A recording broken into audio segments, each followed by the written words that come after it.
महाराष्ट्रातील गोंदिया येथील 20 वर्षीय मिसबाह अशरफी उर्फ सिया ही अभ्यासात हुशार, गुणी आणि सोशल मीडियावर सक्रिय होती. इंस्टाग्रामवर हजारो फॉलोअर्स, खुले विचार आणि स्वतःच्या अटींवर आयुष्य जगण्याची इच्छा.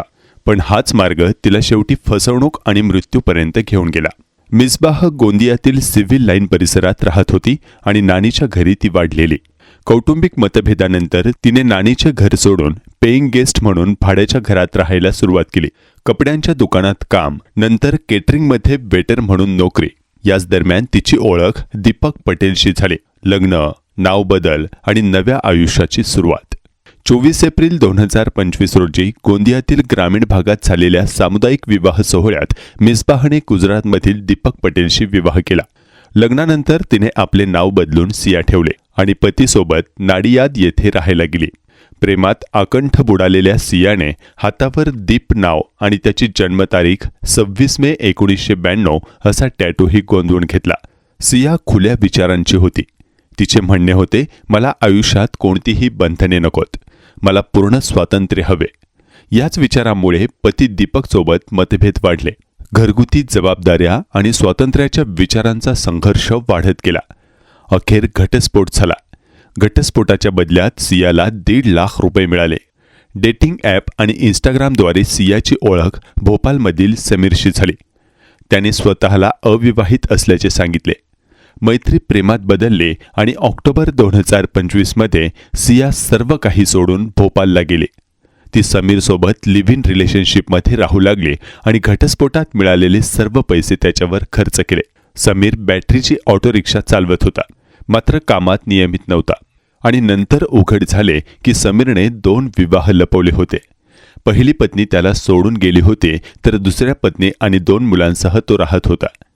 कमलानगर परिसरातील झोपडपट्टीत राहणाऱ्या सियाने परिस्थिती बिघडल्यानं स्वतः नोकरी सुरू केली आणि बांगड्याच्या दुकानात ती काम करू लागली. सियाला किडनी स्टोनचा त्रास होता. तब्येत बिघडल्यानंतर औषधांसाठीही पैसे नव्हते. गोंदियातील मावशीने 150 रुपये ऑनलाईन पाठवले. औषधे आणल्यानंतर समीरने रागात ती जाळून टाकल्याचे समोर आले. घरातील वाद वाढले आणि सिया लग्नासाठी दबाव टाकू लागली. परिस्थिती बिघडताच समीरची पत्नी माहेरी जबलपूरला निघून गेली.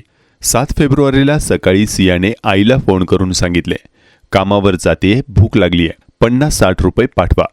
संध्याकाळपर्यंत फोन बंद झाला. दुसऱ्या दिवशीही संपर्क झाला नाही. विचारल्यावर समीरने वेगवेगळी कारणे सांगितली.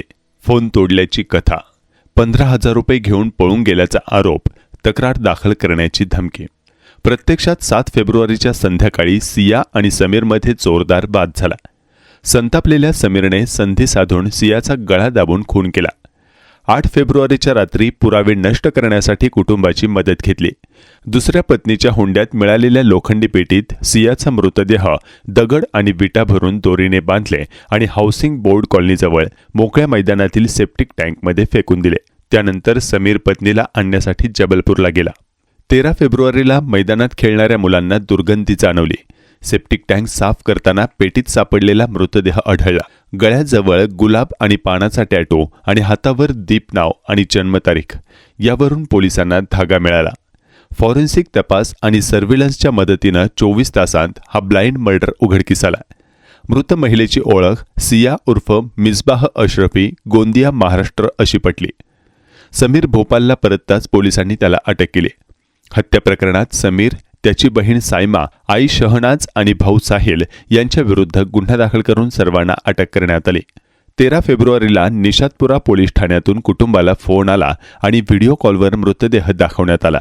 आज कुटुंबाचा एकच प्रश्न आहे, आमच्या मुलीची चूक काय होती? परिवाराने फास्ट ट्रॅक कोर्टात खटला चालवून आरोपींना कठोरात कठोर शिक्षा देण्याची मागणी केली आहे. सियाने प्रेम केले, विश्वास ठेवला आणि स्वातंत्र्याचा शोध घेतला. पण शेवटी तिला मिळाले ते फक्त फसवणूक, हिंसा आणि मृत्यू. ही कथा केवळ एका खुनाची नाही, तर समाजासाठी गंभीर इशारा आहे.